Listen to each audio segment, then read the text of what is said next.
We are making bread for our fondue tonight.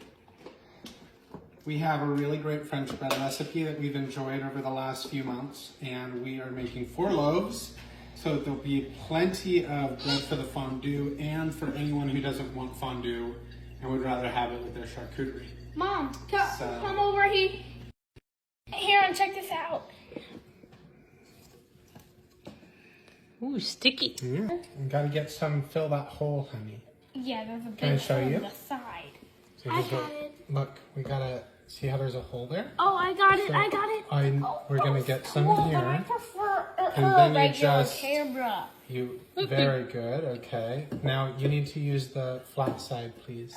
Good. Good, there we go. Keep going. Go Panther. Good job, all right. You wanna dump that in there, buddy? Yeah, it's gonna be big. All right, this is number 4. Big poof. Poof.